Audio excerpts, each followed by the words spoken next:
aconteceu bem real, um fato real que aconteceu.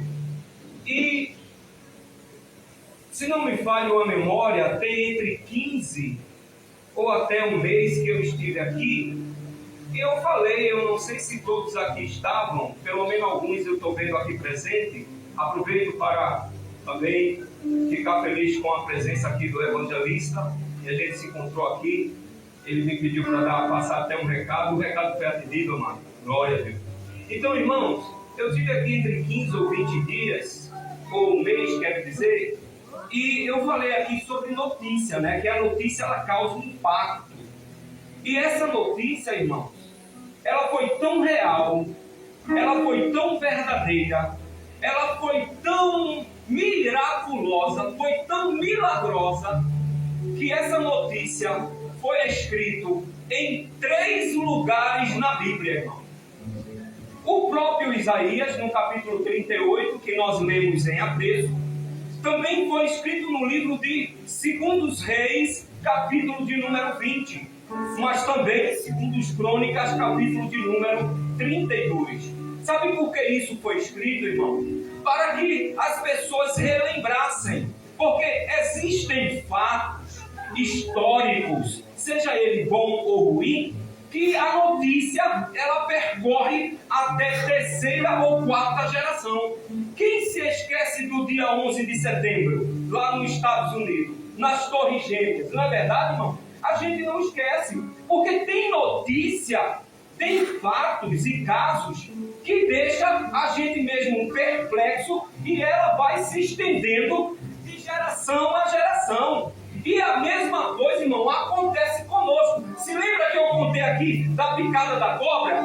Que a cobra me picou e que eu venci aquela cobra? A cobra já morreu, irmão. Há 18 anos e eu estou aqui. Aleluia. Entendeu, irmão? Então, e a gente conta como testemunho, porque isso são fatos e casos. A mesma coisa foi esse fato aqui. E existem algumas coisas na nossa vida que Deus vai fazer, que vai ficar na história, irmão. Alguém vai lembrar. Está lembrado que Deus fez isso, que Deus fez isso e aquilo com você? Agora, sabe por que Deus vai fazer isso com você e comigo para ficar na história? Para a gente se lembrar dele e se lembrar daquele Salmo 103, que ele disse, que o salmista disse assim: ó, quão bom e suave é que os irmãos vivem em união, no Salmo 133. Agora, irmãos, imagine, o rei adoeceu. Segundo a Bíblia, era uma doença mortal, maligna. Na época dos reis, existia uma chaga chamada chaga dos pés. Inclusive o rei Asa, ele faleceu com essa doença porque, segundo a história de Crônicas, diz que ele confiou mais nos médicos. E aí eu não estou dispensando que a medicina não seja boa, porque o próprio Jesus disse: quem precisa de médicos? Claro que é o doente. Nós não somos legalistas a tal ponto. Haja vista que tem mais de 15 anos que eu trabalho com essa especialidade, chamado médicos. Então, veja só, o profeta, o rei estava doente. Aí, todo o palácio, todo o reino ficou sabendo dessa enfermidade do rei. E era mortal. Quando é mortal, todo mundo sabe que o rei ia morrer. Sabe quando aquela pessoa diz assim, está em estado terminal? Já ouviu falar? Só que é o seguinte, irmão, a Bíblia ela não tem muito apreço a essa fonte que eu vou dizer. Mas existem outros livros que são fontes bíblicas, não que elas sejam mais inspiradas, entenda. É que ela tem fatos que foi contado, que não foi contado na Bíblia. Por exemplo, nós não estamos aqui essa noite. Existe alguma coisa acontecendo lá fora que a gente não está sabendo, não é verdade? Mas depois a gente fica sabendo. A mesma coisa é aqui. Aqui foi feita uma história principal, basta, essa foi a principal. Mas a gente soube depois, por meio de livros extra-bíblicos, Flávio Josefo, entre outros, que a gente ficou sabendo que o rei mandou os seus súditos avisar para que os sacerdotes orasse pelo rei para que ele viesse a ser curado daquela enfermidade. E também mandou avisar ao profeta Isaías, que era um profeta pioneiro e único lá daquele reinado, daquele monarca chamado Ezequias. Quando chegou ao conhecimento do profeta Isaías, ele começou realmente a orar e começou a buscar o Senhor. Todo mundo começou a orar pelo rei, os sacerdotes começaram a orar pelo rei, e começou aquela busca de oração a Deus pela saúde do rei. Mas Deus, irmãos, sempre fala com alguém sobre o problema de alguém. Deus sempre fala com alguém sobre o meu problema, o teu problema.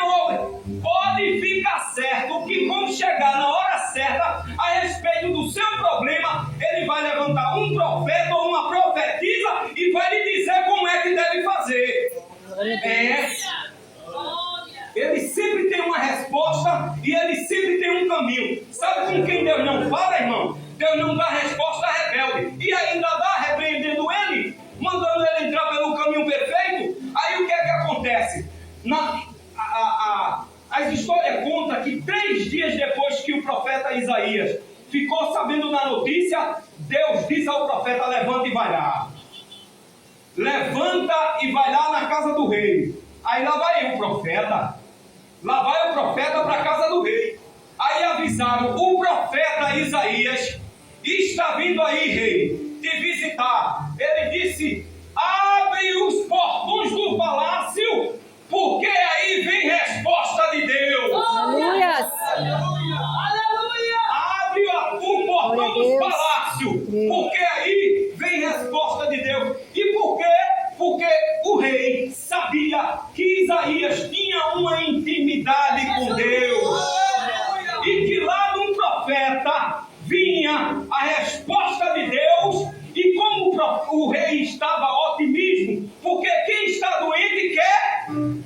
Quem está doente quer cura. Quem está doente quer cura. Aí ele pensou: por certo, a cura vem aí. Aí lá vem o profeta. O profeta entrou, teve o consentimento de ir até ao leito do rei, olhou para o rei e disse: põe em ordem a tua casa, porque morrerás e não viverás. Acabou, deu as costas e foi embora. Porque, irmão, quem tem a palavra de Deus não alisa. A palavra é essa e acabou. Não tem amizade. A palavra é essa e acabou. Entregou o recado e saiu. Aí aconteceu que, como os irmãos sabem, o rei começou a orar, a clamar, a chorar, e começou a fazer um relatório na presença de Deus, dizendo: Deus, veja como eu andei na tua presença, eu estava de pé junto, ainda estou de pé junto, Senhor. E chorou muitíssimo. Não era que ele não queria morrer, irmão, porque todo mundo sabe, Eclesiastes capítulo 9 diz: os vivos sabem que todo mundo vai morrer. Eclesiastes 9. O problema é que ele queria ficar curado daquela enfermidade, irmão. Ninguém quer morrer doente. A gente realmente quer partir, sabe como, irmão? Feito a mãe da minha mãe, a mãe da minha mãe morreu, a minha avó materna. Ela dizia que eu quero morrer feito morte de passarinho, assim, ó. Dormir foi isso mesmo, irmão. Jogou a cabeça pro lado assim, dormiu, apagou, não acordou mais. Entendeu, irmão? Então, quando o profeta estava no meio do caminho, ainda dentro do palácio, a voz do grande eu sou bradou do céu e disse: Isaías, volte e diga a Ezequias que eu ouvi a sua oração. E diga a ele que eu vou dar 15 anos de vida. E vou curar da sua enfermidade e vou lhe levantar do leito. É assim que Deus faz, é assim que Deus diz. Aí o profeta voltou e assim fez. Sabe o que é que eu entendo com isso, irmão? Sabe o que é que eu entendo com isso? Que a mesma pessoa que diz que você não vai conseguir é a mesma e vai dizer que você consegue. A mesma pessoa que lhe coloca para trás é a mesma pessoa que vai lhe colocar para cima. A mesma pessoa que lhe traz uma notícia ruim é a mesma pessoa que vai trazer uma notícia de bem e de paz. Sabe por quê? Porque a profecia não é do profeta, mas é do porta-voz. É de Deus que manda a palavra para a igreja, irmão. Glórias. Louvado seja o teu nome, Senhor. Olha aqui o dedinho que a palavra é do profeta. A palavra é de Deus. Agora ele usa o profeta. Segundo as Crônicas, capítulo 20, versículo 20. Está escrito assim: confiais em Deus, o nosso Senhor, e confiai nos profetas, a quem tem a sua palavra. Ele diz que é para confiar nos profetas também, a quem tem a sua palavra. Eu estou falando em outra versão, e não na versão revista e corrigida. Mas se você for ver, a versão é essa aí. Escute. Agora veja, irmão. A pessoa já está na cama, acamada, doente, prestes a morrer, esperando que venha uma palavra de Deus, uma palavra de paz, uma palavra de cura. E o que é que vem? Põe em ordem a tua casa, porque morrerás e não verás. O que é isso? É ou não é, irmão? Você já imaginou, irmão, você esperando uma palavra de Deus, de bênção, de cura, e vem uma palavra dessa? Mas por quê? Por quê? Porque a tua casa está desordenada. Põe em ordem a tua casa. Agora escuta, irmão. Eu quero compartilhar com os irmãos sobre casa. Porque casa é sinônimo de família. Casa é sinônimo de abrigo. Casa é sinônimo de morada. Não é particularmente só a casa, mas é o que se abriga dentro de casa. Veja só, no livro do Gênesis, no capítulo de número 12, Deus disse a Abraão: sai da tua terra, da tua parentela, da casa de teu pai, para o lugar que eu te mostrarei.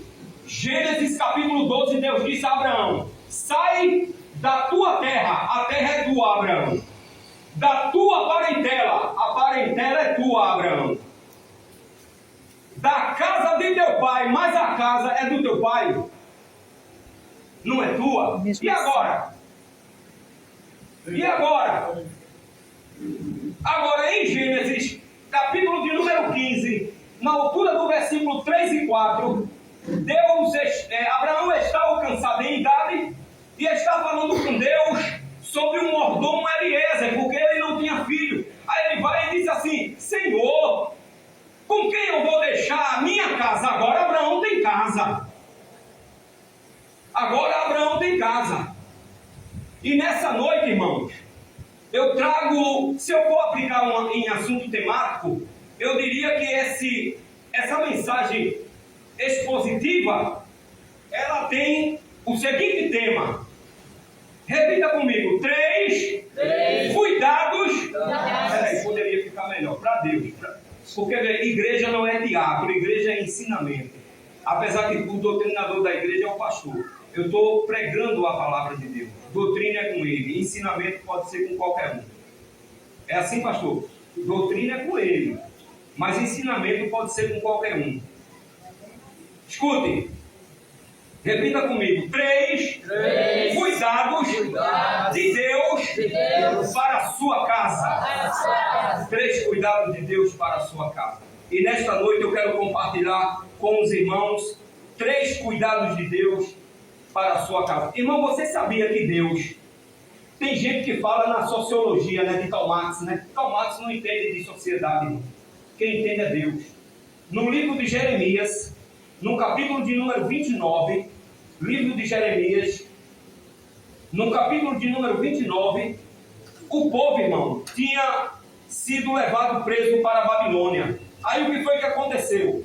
O povo estava lá deprimido, triste, tudo lá preso.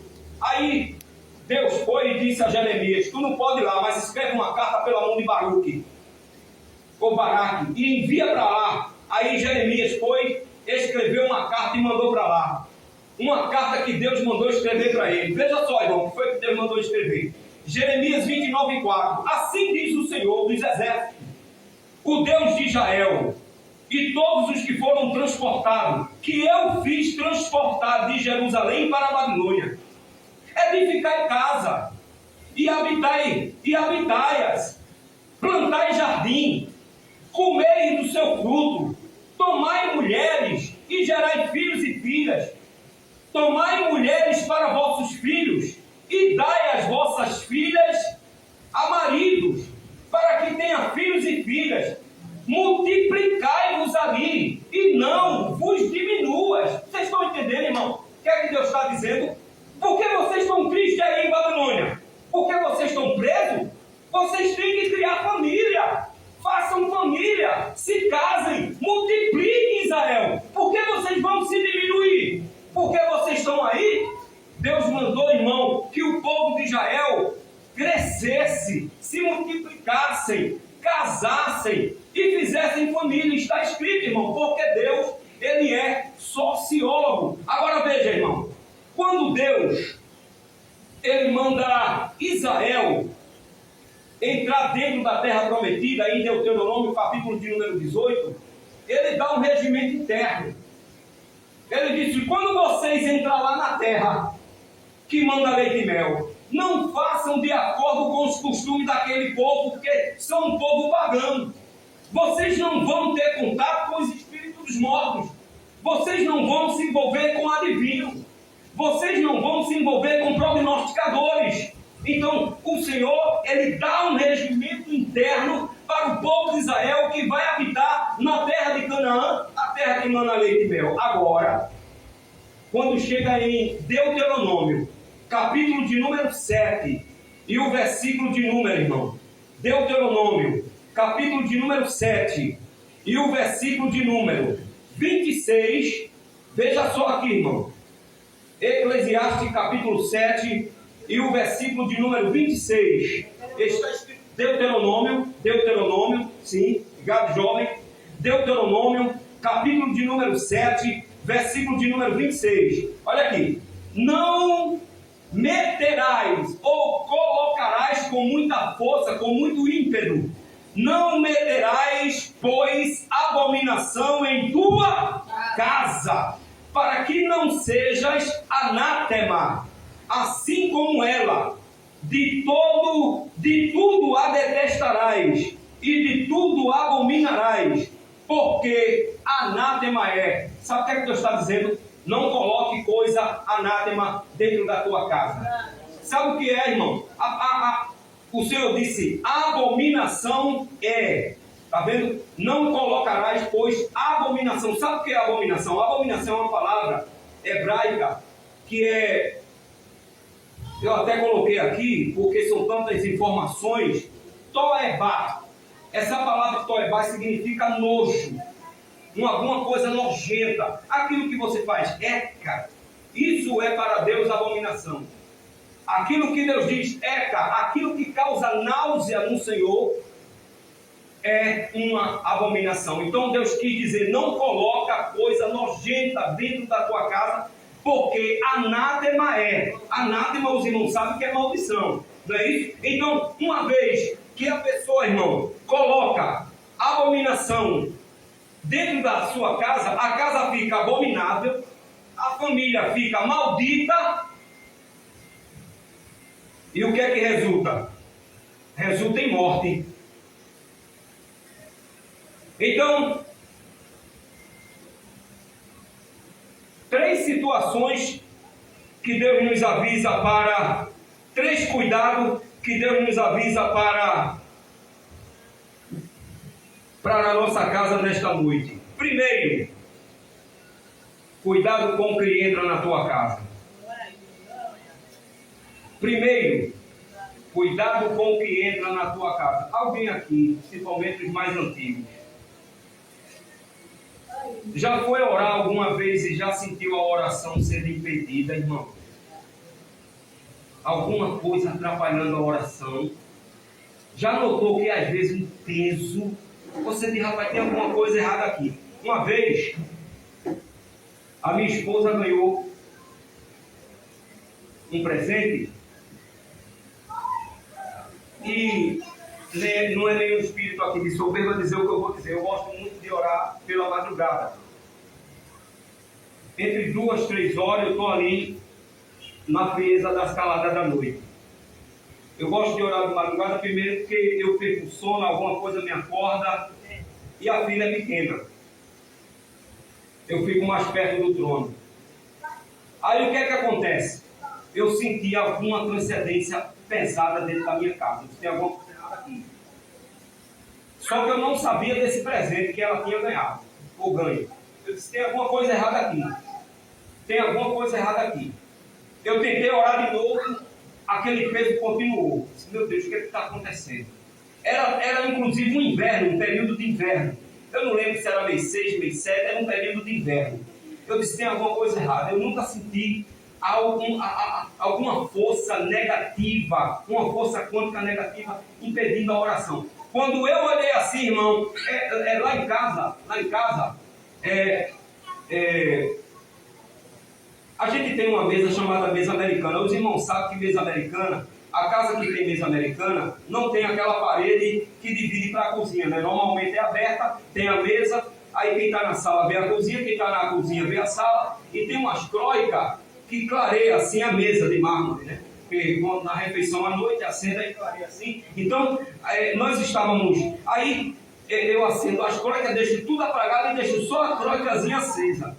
Aí eu nessa cozinha assim, aí eu orando, quando eu olhei, irmão, assim, tem alguma coisa dentro da minha casa. Quando eu olhei assim, os irmãos já ouviram falar numa raça de animal, uma raça de cachorro. Quem já ouviu falar aqui? Numa raça de cachorro chamada piquinês. Quem já ouviu falar aqui? Faça assim, irmão, quem já ouviu falar? Pronto, então acredito que a maioria. O piquinês, ele tem a mandíbula quebrada, né, irmão? Alguns têm a mandíbula quebrada. Eu tenho até a imagem dele aqui assim, ó. Não é isso? Ele tem a presa inferior para fora, assim, ó.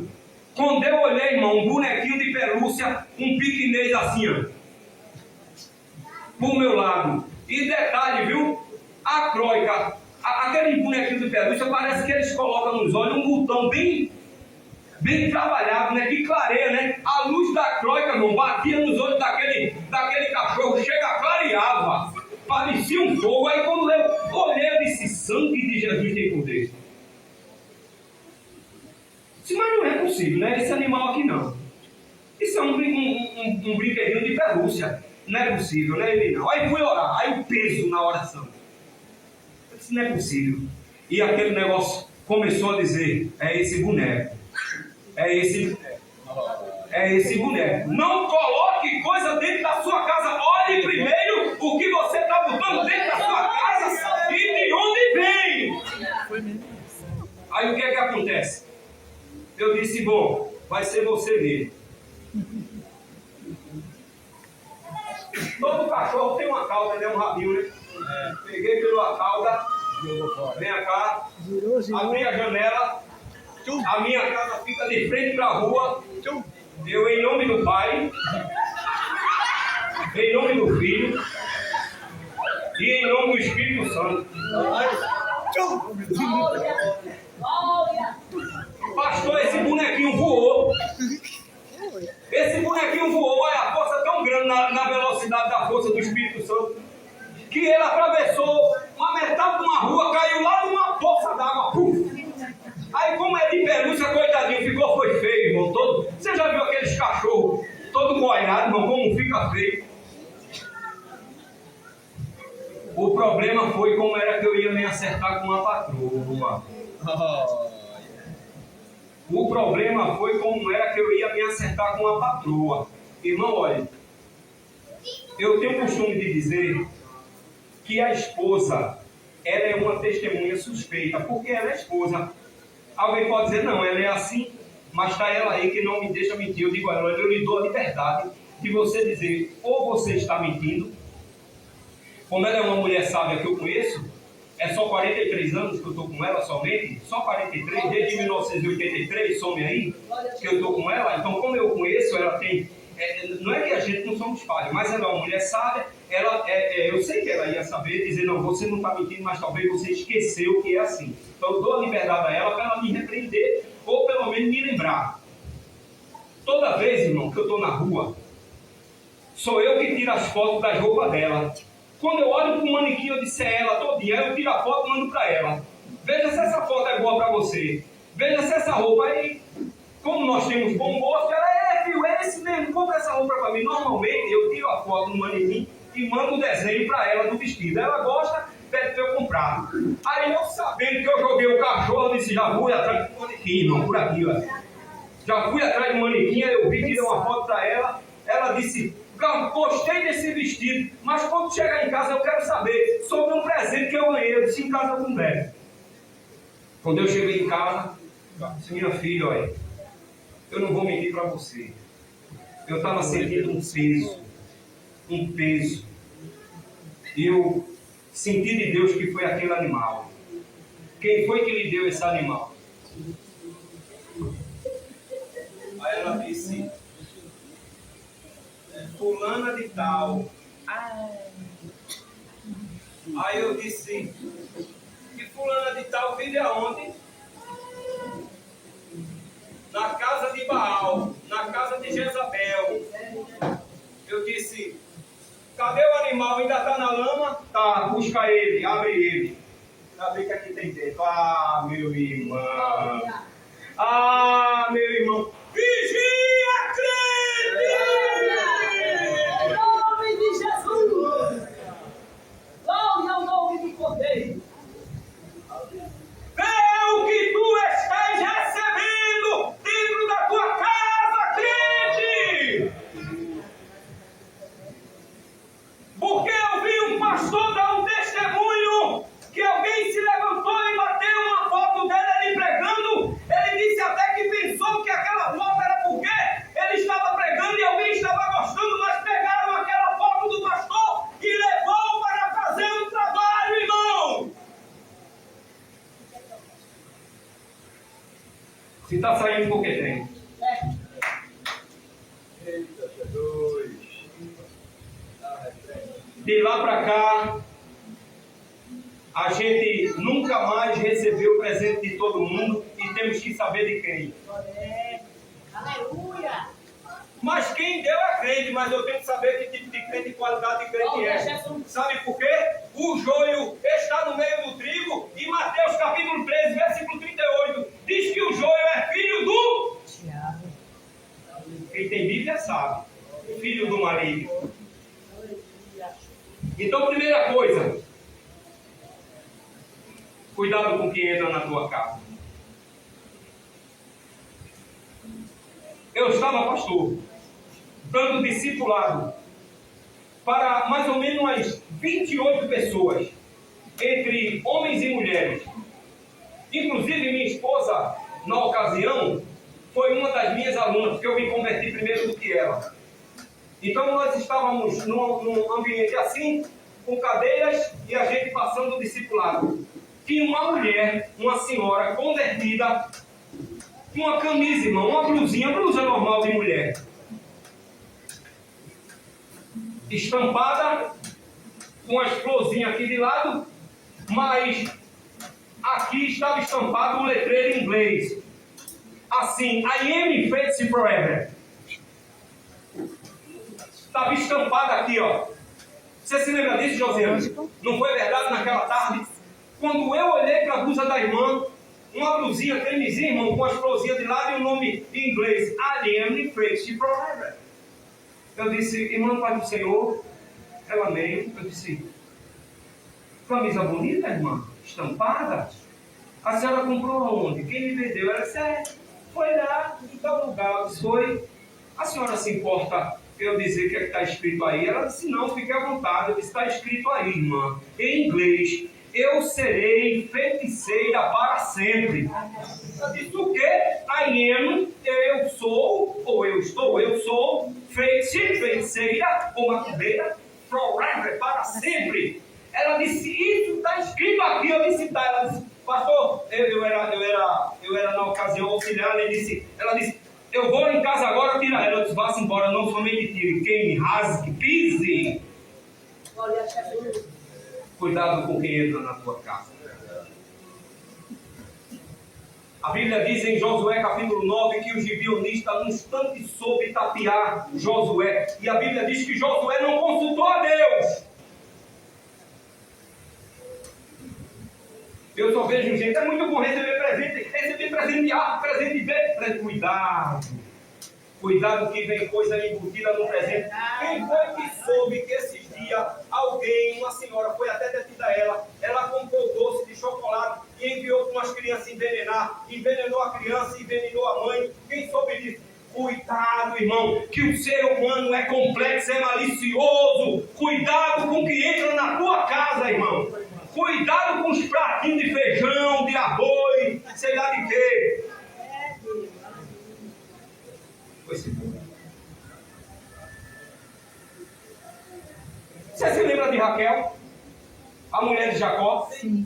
Pegou Gênesis, capítulo de número 31. Pegou os ídolos do pai dela, de Labão escondeu. Aí, como estava em viagem, colocou debaixo do assento e se sentou. Labão foi saber, disse a Jacó, por que levasse meus ídolos? Ele disse, o meu levou. Procure aí. Aí Jacó vai e disse assim, com quem estiver morra. Eita, foi. Jacó disse, com quem estiver teus ídolos morra. Quando chegou junto de Raquel, ela disse, eu não posso me levantar, porque eu estou nos dias das mulheres. Mesmo assim, apalparam o camelo, menos embaixo do assento dela, onde ela botou os ídolos. Olha onde ela botou o ídolo, irmão.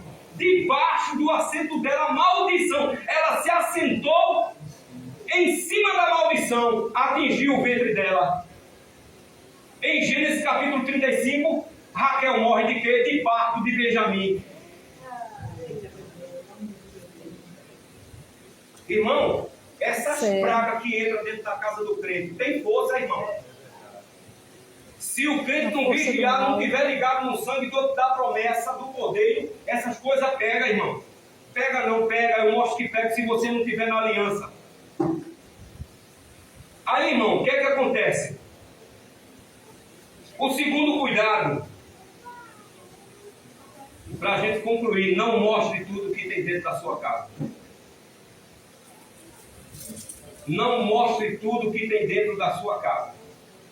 Eu contei que a minha casa tem uma mesa americana por uma questão da linhagem da mensagem, mas senão eu não diria. Eu não preciso que ninguém chegue na minha casa e veja tudo que eu tenho. Entendeu, pastor? Eu não preciso. Não precisa dizer, não, amor, eu tenho uma televisão na sala, eu tenho uma televisão no quarto, eu tenho uma televisão na cozinha, eu tenho uma televisão no banheiro. Para que isso amostrado? Exatamente, Ezequias. Né? Ezequias foi, mostrou ao capitão da Babilônia tudo que tinha na casa dele. Depois que ele mostrou, o profeta Isaías disse, quem é aquele? Ele veio de uma terra remota. Tudo que tem na minha casa eu mostrei, não escondi nada. Aí ele olhou e disse, por que fizeste isto?